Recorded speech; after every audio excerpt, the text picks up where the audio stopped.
नमस्कार, बहुत बहुत स्वागत है आप सभी का प्राइम डिबेट में। मैं रविंद्र सिंह आपके साथ। कांग्रेस और बीजेपी ने लोकसभा की तैयारी को धार देना शुरू कर दिया है। दोनों ही तरफ से, कांग्रेस से और बीजेपी में बैठकों का दौर शुरू हो चुका है और नई रणनीति तैयार की जा रही है, क्योंकि ये विधानसभा चुनाव नहीं होगा, ये लोकसभा चुनाव होगा। यहां पर रणनीति को धार भी अलग तरीके से देनी होगी। आखिर किसकी रणनीति किस पर भारी पड़ेगी, कौन आगे चल रहा है, कौन पिछड़ा हुआ है, क्या बीजेपी हैट्रिक लगा पाएगी? क्योंकि 25-0 2014-19 दोनों में लगाई थी। क्या हैट्रिक लगा पाएगी बीजेपी, या फिर कांग्रेस राजस्थान में इस बार लोकसभा सीट के जरिए खाता खोलेगी? इसी पर करेंगे प्राइम डिबेट। पहले एक छोटी सी रिपोर्ट देखते हैं।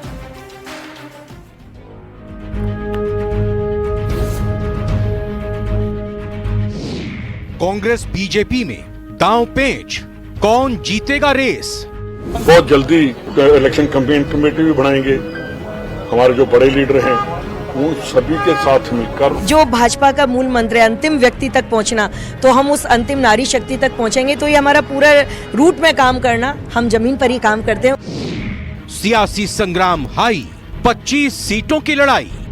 भारी संख्या में जो है वो लोकसभा के प्रत्याशी चुनाव जीत करके जाएंगे और हमारी इंडिया अलायंस की सरकार बनेगी। आत्मनिर्भर भारत, और इस बीच में महिलाओं के लिए जो मोदी जी की सरकार ने पिछले 10 वर्षों में किया है वो अकल्पनीय है। 24 की बड़ी तैयारी, कौन पड़ेगा भारी?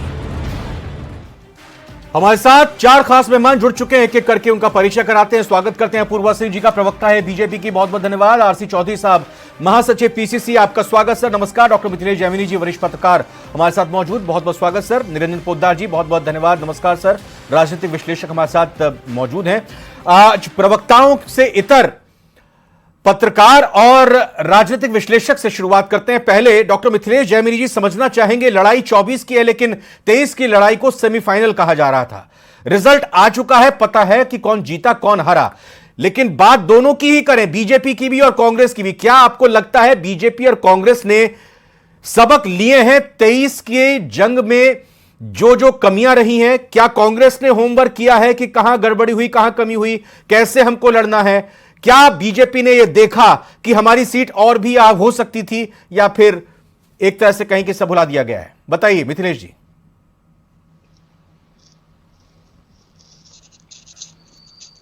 हाथों पर जोर चलता नहीं, हजारों ठोकरे खाने के बाद भी दिल मानता नहीं है। आप वही विधानसभा वाला पैटर्न अपना रहे हैं, वही बायोडेटा मांग रहे हैं। अरे आपको 25 सीटें सारी है। किसकी बात कर रहे हैं पहले बताइएगा सर, आवाज नहीं आ पाई थी आप। ये कांग्रेस की बात कर रहे हैं, बीजेपी की, या दोनों की सेम पैटर्न है? कांग्रेस की। ठीक सर, ओके, कांग्रेस की कर रहा हूं मैं। तो इंपॉर्टेंट चीज है कि कांग्रेस में 6 बड़े नेता हैं, भंवर जितेंद्र सिंह, गोविंद सिंह डोटासरा, सचिन पायलट, अशोक गहलोत, ये बैठ जाए और तय कर ले कि भाई ये आदमी ठीक है, इनमें से फोन करके टिकट दे दें। अब बेवजह उनको बुलाना, आपको अगर अच्छे कैंडिडेट लेने हैं, अलवर में आप राम सिंह यादव के पोते को लड़ाइए चुनाव, लेकिन नहीं लड़ाएंगे। ललित यादव को लड़ाइए, नए छोरे को, नए बच्चे जो एमएलए बन के आए। अगर सीकर से चुनाव लड़ना है तो जो कांग्रेस के लिए दिन रात अपना गला फाड़ फाड़ के बोलते हैं पार्टी की नीतियों के लिए, आरसी चौधरी, उनको दीजिए टिकट। आपको अगर झालावाड़ सीट पर लड़ाना है तो झालावाड़ सीट पर चतुर्भुज वर्मा, जो बीजेपी के बड़े नेता हैं, उनके बेटे 10 साल कांग्रेस में रहे और जिला परिषद का चुनाव लड़े और आखिरी में दुखी होकर कांग्रेस छोड़कर बीजेपी में चले गए, उनको वापस लाके लड़ाइए। अब कहां तो मोदी जी भगवान राम को ला रहे हैं और कहां कोटा में अशोक गहलोत जी की और धारीवाल जी की मूर्तियां प्राण प्रतिष्ठा होने के लिए खड़ी है। तो आप देखिए कि उसमें आर्किटेक्ट जो अनूप बर्तरिया वो भी है, आरडी मीणा जो सलाहकार था उनमें।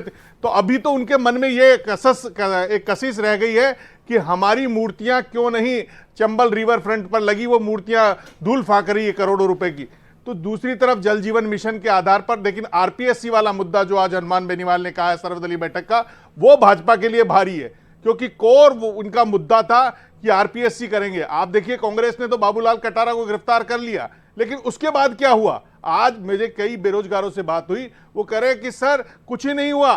वो जो अभी संजय सोत्री जी हैं, उनके सहकर्मी जांच कर रहे हैं, उनके साथ रहे, वो खुद पुलिस में रहे हैं, तो कैसे जांच होगी? एसआईटी कुछ नहीं कर रही। तो जो कोर वोट बैंक था भाजपा का, जिसकी वजह से सरकार आई है, वो बेरोजगार थे, वो मुद्दा उठा रहे तो हैं कि आपको क्या RSS लग रहा है कि पक्ष आगे बीजेपी हटाना अब यही और मान आगे- के चल रही है कि राम मंदिर की प्राण प्रतिष्ठा हो रही है, मोदी है तो सब कुछ मुमकिन है? देखिए वो और सब कांग्रेस कुछ तो है, ये मानकर लेकिन बैठ बात सी क्या ही है, गई हैट्रिक है जो कि बोल डाली ठीक है, जाती ना, हमारे पास खोने को रविंद्र कुछ भी जी- नहीं है। रविंद्र जी, हैट्रिक जो बॉल डाली जाती है ना, वो कई बार विकेट से बाहर भी चली जाती है। जो हैट्रिक वाली बॉल बीजेपी डालने जा रही है, उसमें मिशन 25 कहीं टूट नहीं जाए। उसमें चाहे अलवर का मामला देख लीजिए, वहां भी सीटों को जी। देख लीजिए, धौलपुर देख लीजिए, अगर आप गंगानगर की बात कर लीजिए, शेखावाटी में 31 में से 9 सीटें जीती है बीजेपी। अगर वहां नए लोगों को मौका देते हैं, जयपुर ग्रामीण में अनिल चोपड़ा टिकट मांग रहे हैं, उनको जी। देते हैं, या संजय गुजर ऊपर से आ गए हैं, तो कांग्रेस में पता नहीं है कौन आएगा। रामचंद्र चौधरी जो डेरी के अजमेर के हैं, वो टिकट मांग रहे हैं। बिल्कुल। और दूसरी तरफ बीजेपी जो वहां के निम्बकाचार्य जी हैं, जी, उनको लेके मिथिलेश आ रही है महाराज को। तो बीजेपी मिथिलेश में जी तो ने अलग रूप से देखिए, हो रही है। निरंजन CP सर, जैसे को मिथिलेश जी ने भिलवाड़ा से बिल्कुल चुनाव माइक्रो लड़ाने की लेवल तैयारी पर कर रहे हैं। बताने की कोशिश की कि आखिर चल क्या रहा है दोनों दलों में, और दोनों दल आंख मूंदे किन बातों को लेकर हैं। आपसे समझना चाहेंगे मैक्रो लेवल पर जो अभी तक तैयारी शुरू की गई है कांग्रेस की तरफ से, चाहे दिल्ली में बैठक हुई हो या आज यहां जयपुर में बैठक हुई हो। बीजेपी की बात कर लीजिए, और यहां बीजेपी के क्लस्टर भी बना दिए गए हैं, जिसमें एक एक क्लस्टर प्रभारी के जिम्मे 3 या 4 जिले हैं। तो तैयारी किस तरह से की जा रही है और विधानसभा के नतीजों से क्या सबक लिए गए हैं? देखिए रविंद्र जी, निश्चित रूप से अगर मैं बात करूं दोनों पार्टियों की, तो भारतीय जनता पार्टी के अंदर तो एक सबसे बड़ी आज की तारीख में जो मेरे हिसाब से भारतीय जनता पार्टी को जो रोग लग चुका है, और वो रोग ये लग चुका है कि मोदी जी आएंगे और पार्टी को वोट दिला करके चले जाएंगे। यानी कि बाकी के जो प्रदेश के जो नेतृत्व है या प्रदेश का जो संगठन है, उसका कोई बहुत बड़ा वहां पे ना तो उनके अंदर इच्छा शक्ति है और ना उनका बहुत बड़ी वहां पे वही तो सर, 5 राज्यों में थोड़ी चुनाव होने हैं, सभी राज्यों में चुनाव होने, कहां मोदी जी जाएंगे प्रचार करने के लिए? नहीं, लेकिन आज की तारीख में भारतीय जनता पार्टी की संस्कृति तो यही बनती जा रही है ना कि लास्ट के चुनाव के समय पे मोदी जी आएंगे और हमारी बेहतरनी पार लगा देंगे, पहली बात। लेकिन इनको ये चीज भी समझनी पड़ेगी कि केंद्रीय नेतृत्व, पार्टी संगठन, ये एक आप ये मान के चलिए, ये ऑपरेटिव नहीं है, ये सपोर्टिव तो हो सकता है। सपोर्टिव के अंदर आपको जिस तरीके से जैमिनी जी बता रहे थे, आपको जो कार्यकर्ताओं की जो टिकट फाइनल करनी है, आपको वो भी देखना पड़ेगा। और जिस तरीके से विधानसभा के अंदर अंधाधुंध टिकट वितरण हुआ, अगर भारतीय जनता पार्टी का वही पुनरावृत्ति होती है, तो निश्चित रूप से आपको मैं बता रहा हूं कि 2 सीट भी घट सकती है, 3 सीट भी घट सकती है और 4 सीट भी घट सकती है। विशेषकर उन क्षेत्रों के ऊपर भारतीय जनता पार्टी को विशेष फोकस करना चाहिए जहां पे इनको, जैसे जैमिनी जी ने बताया, मैं भी दोबारा से उसी बात को रिपीट करूंगा कि शेखावाटी अंचल जो 30-31 सीटों का एक समझ लीजिए क्लस्टर है, वहां से भारतीय जनता पार्टी फिसली है और 9-10 सीटों के ऊपर चुनाव जीती है। और उसके अंदर तत्पश्चात भी अभी तक वो इस चीज को सचेते नहीं है कि जिस तरीके से मैंने पिछले डिबेट में भी आपको कहा था कि 3 शेखावाटी की लोकसभा सीटें हैं जो भारतीय जनता पार्टी को दोनों बार मिली है, लेकिन इस बार वहां पे जिस तरीके से समझ लीजिए नवलगढ़ की सीट भारतीय जनता पार्टी ने स्वतंत्र भारत के इतिहास में बिल्कुल सही कह रहे हैं आप मिथिलेश जी। मैं अपने प्रवक्ता मेहमानों का रुख करूं, लेकिन मैं पहले सर एक चीज और आपसे जानना चाहूंगा। 2017 से, चूंकि आप वरिष्ठ पत्रकार, आपका राजनीतिक विश्लेषक होने के नाते आप आरएसएस को भी बेहतर तरीके से जानते समझते हैं। चंद्रशेखर को संगठन महामंत्री से 2017 से वो लगातार थे। भाई विधानसभा चुनाव उनके ही एक तरह से कहीं सरपरस्ती में लड़ा गया, अब उनको तेलंगाना भेज दिया। ये आप क्या देख रहे हैं अंदर खाने बीजेपी में हलचल? देखिए रविंद्र जी, निश्चित रूप से इस चीज की आशंका जताई जा रही थी, क्योंकि जिस तरीके से विधानसभा चुनावों के अंदर चंद्रशेखर जी की चली थी और उसके बाद में उनके ऊपर कई फैसलों के ऊपर उनके ऊपर उंगलियां उठी, तो ये पहले से ही पूर्व आशंका जताई जा रही थी कि कहीं ना कहीं भारतीय जनता पार्टी अब यहाँ पे संगठन मंत्री का यहाँ पे मेरे हिसाब से बदलाव करेगी। क्योंकि भारतीय जनता पार्टी के अंदर एक चीज जरूर देखी जाती है कि कार्य के बाद में बंदे के ऊपर उठने वाले, उसको कार्य की जो उसकी प्रशंसा होती है या उसकी किसी भी प्रकार की आलोचना होती है, तो उसके ऊपर या तो उसको पारितोषिक दिया जाता है या फिर उसका डिमोशन किया जाता है। तो कहीं ना कहीं जिस तरीके से चंद्रशेखर जी का डिमोशन किया गया है, इस चीज की पहले से आशंका थी।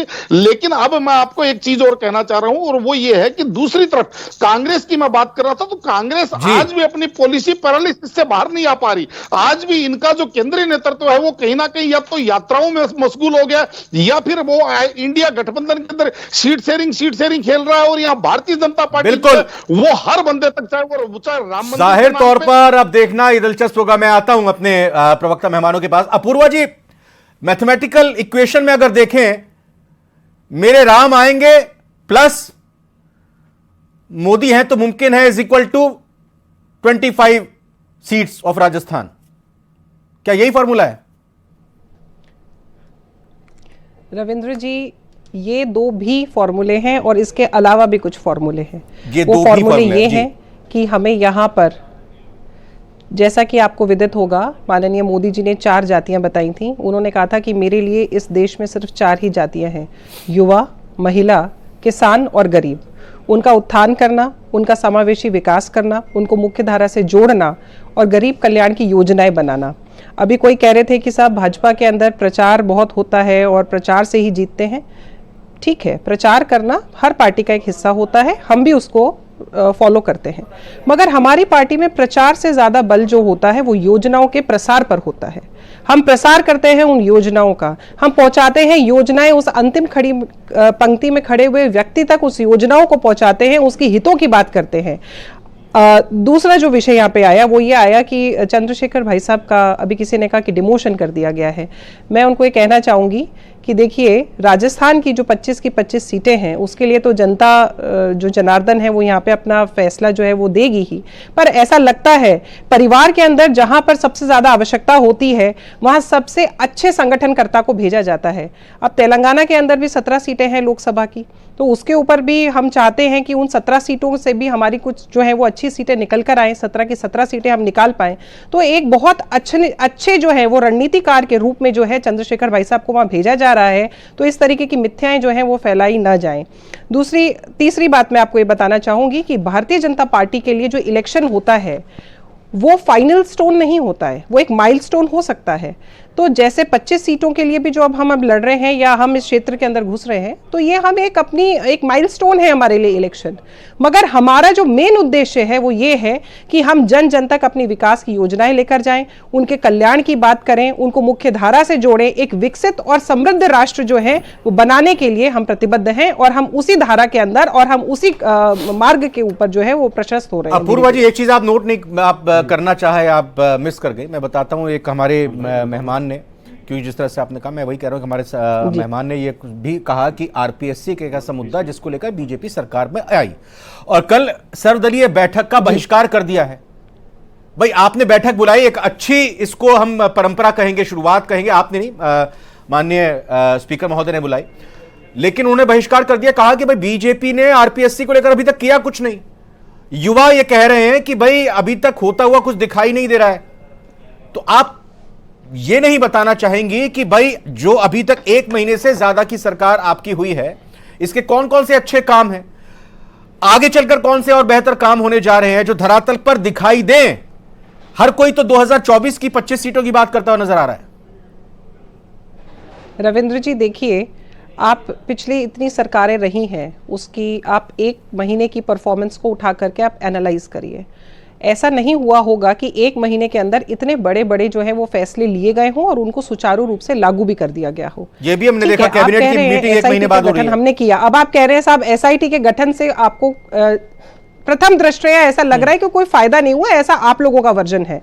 मगर मैं आपको इसके ऊपर एक बहुत ही अच्छी तरीके से क्लैरिफिकेशन देना चाहूंगी। हाँ, राइट। देखिए, कई बार क्या होता है कि जैसे हमारा जो कांग्रेस है, जो विपक्षी दल है यहाँ पे, उन लोगों का क्या है कि वो हर चीज ढोल बजा के करने पे विश्वास रखते हैं। हाँ। भारतीय जनता पार्टी का वो विश्वास नहीं है। भारतीय जनता पार्टी ने नीचे से अपनी सारी इन्वेस्टिगेशंस, सारी तरीके की चीजें, उनको हम बिल्कुल प्रॉपर तरीके से सुचारू रूप से हम कर रहे हैं और आप बहुत जल्दी देखेंगे कि जो बड़ी बड़ी ये मगरमच्छ और मछलियां थी वहां तक जो है वो शिकंजा पहुंच जाएगा। इसके अलावा आप देखिए, एक और हमने एक बहुत बड़ा काम किया है कि हमने राज्य अनुशंसा करे सीबीआई से, वो वाला जो हमने एक क्लॉज था वो हमने रिमूव कर दिया है। तो अब डायरेक्ट जो है ना यहाँ पे पेपर लीक करने वाले उन सब के ऊपर जो है वो कार्रवाई डायरेक्ट सेंटर से भी हो सकती है। और एसआईटी यहाँ पे अपना काम कर ही रही है। इसके अलावा आप ये पूछते हैं कि हमने क्या किया साहब, हमने बड़ी मछलियों का इंतजार है, देखते हैं बड़ी मछली कब फंसती है, कौन है बड़ी मछलियां, इसका इंतजार रहेगा। बहरहाल आरसी चौधरी साहब, आपने सुना पूर्वा जी को, आपने हमारे दोनों वरिष्ठ पत्रकार और राजनीतिक विश्लेषक मेहमान को भी सुना। पहली तो बात यह कि ऐसा लग रहा है कि कांग्रेस बिल्कुल जिस मोड में विधानसभा का चुनाव लड़ी थी उसी मोड में उन्हीं नेताओं के जरिए, उन्हीं चेहरों के जरिए, उन्हीं बयानों के जरिए, उन्हीं बैठकों के जरिए, उसी वॉर रूम के जरिए आगे बढ़ रही है और सोच रही है कि हमारे पास खोने को तो कुछ नहीं है, एक आधी सीट भी आ गई वो भी हमारे लिए फतह है। हां, एक बात जरूर आपकी सरकार ने मान ली, कल कैबिनेट मीटिंग हो रही है, हालांकि अपूर्वा जी इस बात को स्वीकार नहीं करेंगी। रविंद्र जी, मैं कहना चाहूंगा कि आपने कहा कि कांग्रेस पार्टी को लेकर जो प्रतिक्रिया दी और कांग्रेस पार्टी के लिए कहा, अगर कांग्रेस पार्टी की अगर प्रतिबद्धता नहीं होती और कांग्रेस का कार्यकर्ता अगर जनता के बीच में नहीं होता तो भारतीय जनता पार्टी ने तो मंत्री बना के प्रदेश की जनता पे थोप दिया था और उसी राजस्थान की जनता ने पर्ची के माध्यम से नेतृत्व करने वाले या फैसला करने वालों को यह बता दिया कि राजस्थान के ऊपर दिल्ली से कभी शासन नहीं किया जा सकता।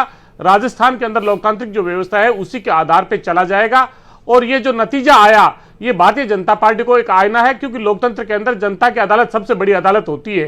लोकसभा का 2024 का चुनाव आने दीजिए, आप कह रहे हैं 1 2 3 4, इतना ही नहीं, तमाम जो लोग कह रहे हैं और ये देश के व्यक्ति समझ रहे हैं कि भारतीय जनता पार्टी की कथनी और करनी में बहुत बड़ा फर्क है। ये जब चुनाव होते हैं तब प्रधानमंत्री और पूरी केंद्र की सरकार के दौरे होते हैं, लेकिन जैसे ही चुनाव खत्म हो जाते हैं वो उस दौरे को भूल जाते हैं। जैसे ईडी के दौरे को लेकर आप कहा करते थे चौधरी साहब के विधानसभा चुनाव से पहले हो रहे हैं, ये तो अब देखिए अब भी हो रहे हैं। अब आप ये भी कह देंगे कि भाई लोकसभा चुनाव आने वाले हैं 3 महीने बाद, इसलिए हो रहे हैं। कैश भी मिल रहा है। हाँ बिल्कुल, मैं कैश भी मिल रहा है। मैं ये कहना चाहूंगा रविंद्र जी, रविंद्र जी मैं कहना चाहूंगा प्रधानमंत्री जी 2018 मैं का चुनाव जो शब्द इस्तेमाल किया चौधरी साहब ने उसका उल्लेख कर रहा था। राष्ट्रीय अध्यक्ष थे जी। अब आप बोलने बीच में बोलने लग जाएंगे, नहीं बोलिए ना सर, बोलिए नहीं देंगे तो फिर तो मैं बोल ही नहीं पाऊंगा। बोलिए सर प्लीज, सॉरी बोलिए। ये 2018 में भी आए थे और 2018 में राजस्थान की जनता से उन्होंने वादा किया था और कहा था कि ईआरसीपी को राष्ट्रीय परियोजना बना के और हम राजस्थान को सौगात देंगे। 13 जिलों का जिक्र किया था, अमरूदों का बाग और अजमेर को कोई भूल नहीं पाया। उसके बाद में 5 साल प्रधानमंत्री जी कहां थे, नहीं नजर आए। जब विधानसभा का चुनाव हुआ तो प्रधानमंत्री प्रचार मंत्री बन के आए और अब लोकसभा का चुनाव है तो मजबूरी है। लेकिन मणिपुर 8 महीने से जल रहा है, प्रधानमंत्री और गृह मंत्री वहां पे नहीं जाते, वहां की आग को नहीं बुझा पाते। और ये महिलाओं की बात पहले आप बोल लीजिए, पूछना चाहूंगा, मणिपुर के अंदर सैनिक की पत्नी को निर्वस्त्र करके दुष्कर्म किया जाता है, प्रधानमंत्री और पूरी भारतीय जनता पार्टी की महिलाएं मौन रहती है, वो इन्हें महिलाएं नजर नहीं आती। गुजरात के अंदर एक युवती के साथ में सामूहिक दुष्कर्म किया जाता है और उन दुष्कर्मियों को गुजरात की सरकार के द्वारा छोड़ दिया जाता है और उन दुष्कर्मियों का महिमा मंडन किया जाता है भारतीय जनता पार्टी के नेताओं के द्वारा और सुप्रीम कोर्ट को उस वर्डिक्ट को बदलना पड़ता है। चौधरी साहब, इसलिए ये भूल जाते हैं महिलाओं की बात। आरसी एक मिनट अपूर्वा मैम, एक मिनट अपूर्वा मैम, एक मिनट। आरसी चौधरी साहब, 3 दिसंबर 2023 से पहले जब हम चर्चा करते थे ना, तब भी आप इन्हीं बातों का उल्लेख करते थे। अरे तो फिर क्यों कांग्रेस की सरकार नहीं बनाई, आखिर क्यों हार गए? आप समझ क्यों नहीं पा रहे स्थिति को कि जिन मुद्दों का आप उठा रहे हैं वो जनता हाथों हाथ नहीं ले पा रही है? पर बात नहीं करेंगे, ये अपनी रणनीति पर बात नहीं करेंगे क्योंकि इनके पास रणनीति है ही नहीं। इनके पास रणनीति है ही नहीं, ये कौन सी रणनीति पर बात करेंगे? महिलाओं की बात करते हैं, महिलाओं को ये जाति मानते हैं, बिल्कुल मानते हैं महिलाओं पर जाति। महिलाओं पर आज से पहले 65 सालों के इतिहास के अंदर कभी ऐसा नहीं हुआ कि सबसे ज्यादा अगर योजनाओं का लाभ किसी को मिला हो तो सिर्फ महिलाओं को मिला हो। उज्ज्वला योजना मिली तो महिलाओं को मिली, आवास योजना मिली तो महिलाओं को मिली, शौचालय की योजना मिली तो महिलाओं को मिली, मुद्रा योजना के अंदर 70% अगर कोई लाभान्वित हुआ तो केवल वो महिलाएं हुई।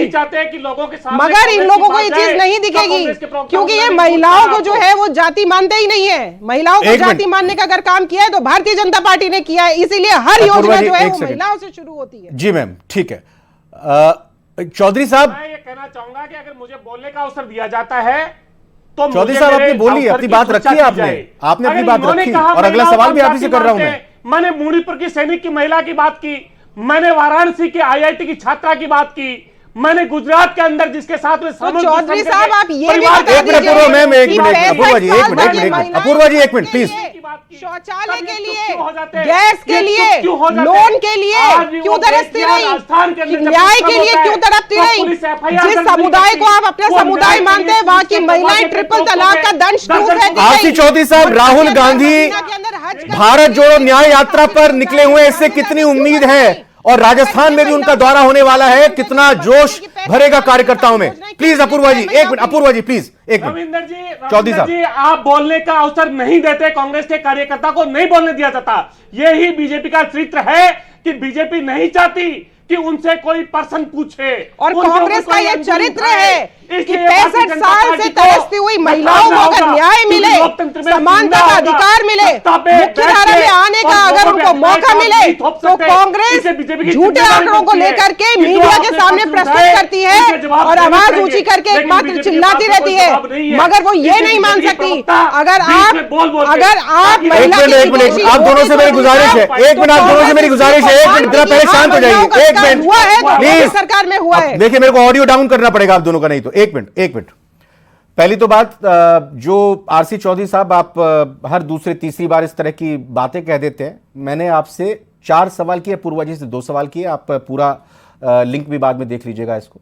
आपसे ज्यादा समय से मैं बात कर रहा हूं। अब देखिए अपूर्वा जी अगर बोल रही हैं, अपूर्वा जी के बोलने में आप बोल रहे हैं, मेरी कोशिश यही है कि कोई बीच में एक दूसरे की बात को ना काटे, ये मैं स्पष्ट करना चाह रहा था। अब देखिए मेरी एक मिनट सर, चौधरी साहब एक मिनट प्लीज, अपूर्वा मैम एक मिनट। देखिए चूंकि चौधरी साहब ने कहा, चौधरी आरसी चौधरी ने कहा कि बीजेपी के खिलाफ जो मामले आते हैं जिनको कांग्रेस उठाती है उस पर आप मौन क्यों हो जाते हैं, तो इस पर आप जवाब दीजिएगा धैर्य के साथ। चौधरी साहब उसको सुनेंगे। आपके पास 1 मिनट का टाइम है, आप अपनी बात को रखिए। जो चौधरी साहब ने जिन जिन घटनाओं का जिक्र किया। रविंद्र जी मुझे बोला गया है। जी अपूर्वा जी। देखिए रविंद्र जी, मैं ये कहना चाहती हूँ, ये यहाँ पे बैठ के बड़े अच्छे से एलिगेशन लगाते हैं कि महिलाओं को भारतीय जनता पार्टी कब से जाति मानने लगी। मैं ये कहना चाहती हूँ क्या 65 सालों के अंदर महिलाओं के पास में कभी भी ऐसा मौका मिला, कैसा भी ऐसा मौका मिला कि महिलाओं को अगर आवाज, मणिपुर जलता रहा। आपको पिछले 2 महीने नहीं 2 महीने के अंदर अगर मणिपुर के अंदर, आप देखिए ये बोलने नहीं दे रहे, अब आप बीच में बोल रहे हैं, आप नहीं देने दे रहे, फिर आप कहेंगे मेरा एक अब आप बीच में बोल रहे हैं। अब अपूर्वा जी मेरे को आरोप लगा देंगे हमारे ऊपर, करेंगे तो मैं इनको डिबेट में नहीं बोलने दूंगी, ये मेरा विवाद है। अच्छा ठीक है, फिर आप दोनों शांत हो जाइए। अब आप एक दूसरे को जवाब देने नहीं दे रहे, एक दूसरे के सवाल का जवाब सुनने नहीं दे रहे। मैं आता हूं मिथिलेश जैमिनी सर। मैंने चौधरी साहब से सवाल किया था कि आखिर ऐसा नजर आ रहा है कि जिस तरह से चुनाव प्रचार कांग्रेस ने विधानसभा में किया, उसी तरह से उसी रणनीति पर आप आगे बढ़ रहे हैं। उसका जवाब उन्होंने नहीं दिया। आप जरा समझाइए कि क्या बेहतर करने की जरूरत है बीजेपी को भी और कांग्रेस को भी। कांग्रेस तो अपने पुराने पैटर्न पे है, वही रंधावाजी का चेहरा है। और अशोक गहलोत जी ने बड़ी अपनी चतुराई से जो मानेसर प्रकरण के बाद जिस सचिन पायलट को बेरोजगार किया था उसको बेरोजगार ही रखा है, उनको किसी रोजगार पर लगने नहीं दिया है, छत्तीसगढ़ भिजवा दिया है। ये ठीक है, कांग्रेस ने एक अच्छा गेम खेला है कि पहला दलित नेता प्रतिपक्ष बनाया है। और अगर जाट और एससी का कॉम्बिनेशन हो जाता है और जिस तरीके से अगर आरपीएससी पे कोई बड़ा एक्शन नहीं होता है तो यूथ और नाराज हो जाता है, तो निश्चित रूप से कांग्रेस को लाभ होने की उम्मीद है। लेकिन भाजपा के लिए सबसे चिंता का विषय है कि क्या चंद्रभान आक्या सीपी जोशी को स्वीकार करेंगे? नहीं करेंगे। क्या कैलाश चौधरी को रविंद्र सिंह भाटी स्वीकार करेंगे? नहीं करेंगे। तो उनसे कैसे निपटेंगे? और जो सबसे इंपॉर्टेंट चीज है भाजपा में कि अभी आपको जो सबसे अहम चीज है कि जो यूथ है उसके अंदर थोड़ा रोज तेजी से फैलता जा रहा है। चाहे आप देखिए ठंड के अंदर राजस्थान यूनिवर्सिटी के गेट पर वो बैठे हुए हैं, आप उनकी सुनवाई नहीं कर रहे। किरोड़ी लाल जी भी मिल लिए। ये जो चीजें हैं, यही मैं इसी पर एक जवाब जल्दी से ले लेता हूं, जल्दी से एक जवाब मैं ले लेता हूं यहां पर। सर निरंजन जी, ये बताइए कि आपको रणनीति आगे बीजेपी के लिहाज से अगर कहें, लोकसभा के लिए भी बनानी है, कांग्रेस अपने लिहाज से बनाए, लेकिन सरकार का कामकाज भी बेहतर तरीके से आना चाहिए ताकि किसी भी सूरत में कांग्रेस आपके ऊपर आरोप ना लगा सके, सड़कों पर ना उतर सके, क्योंकि कोई भी मामला होगा कांग्रेस को छोड़ेगी नहीं और छोड़ना भी नहीं चाहिए। निरंजन जी, 2-3 बातें और आपके सामने इंगित करना चाहूंगा क्योंकि आपका चैनल पूरा राजस्थान देखता है। देखिए ऐसा है, मैं क्यों कहता हूं कि भारतीय जनता पार्टी ने शेखावटी को लावारिस छोड़ रखा है। देखिए रेल मंत्री राजस्थान से जाते हैं, लेकिन मैं शेखावटी की बात कर रहा हूं जहां 3 धाम है, यानी कि झुंझुनू के अंदर बड़ा मंदिर, खाटू श्याम जी मंदिर और सीकर सालासर मंदिर। और यहां पे कोई 2 ढंग की ट्रेन बता दीजिए जो इस रूट के ऊपर इन्होंने चलाई हो। अगर बात करें हाईवेज की, तो जिस तरीके से कहते हैं कि हम 38 किलोमीटर पर डे हमरे एक्सप्रेसवे और हाईवे बना रहे हैं, तो मुझे इस शेखावाटी बेल्ट के अंदर बार बार आप शेखावाटी का जिक्र कर रहे हैं और वहां से 3 सीटें के करीब आसपास आती हैं। मैं बिल्कुल देखिए दोनों सम्मान्य मेहमान चौधरी साहब और अपूर्वा जी थोड़ा मुस्कुराते हुए राजस्थान का पहला ओपिनियन पोल आप दोनों प्रवक्ताओं से ले लेता हूं। चौधरी साहब कितनी सीटें जीत रही है कांग्रेस 25 में से? बस संक्षेप में दीजिएगा जवाब, समय में नहीं है मेरे पास। डबल डिजिट में कितनी? कांग्रेस पार्टी डबल डिजिट में राजस्थान के अंदर। डबल डिजिट तो सर 11 से शुरू होता है, 25 पे खत्म होता है। हाँ बिल्कुल, पूरी कितनी? 25 सीटें पूरी सर, नजर मिला के कैमरे से। हाँ निश्चित रूप से कैमरे से नजर, सर कैमरे को देखते हुए सर। कैमरे की बात ही नहीं है, तमाम जो भारतीय जनता पार्टी के डबल डिजिट, ठीक है। अपूर्वा जी बीजेपी कितनी सीटें जीत रही है? क्या लग रहा है 25 सीटें मिल जाएंगी? हैट्रिक डालनी, हैट्रिक लेनी बहुत मुश्किल होती है। रविंद्र जी देखिए, शुरुआत 1 मिनट दीजिए। मैम आरसी साहब ने कहा डबल डिजिट में आएगी, 0 भी भारत ने इजाद किया था, तो मुझे लगता है डबल 0 भी एक डिजिट ही मानना चाहिए। बाकी भारतीय जनता पार्टी 25 में से 25 लेकर आएगी। बहुत बहुत धन्यवाद चारों मेहमानों को। तो देखिए न्यूज 18 राजस्थान पर प्राइम डिबेट में आज पहला राजस्थान को लेकर ये प्रवक्ताओं के जरिए हमने ओपिनियन पोल भी कर लिया। फिलहाल प्राइम डिबेट में आज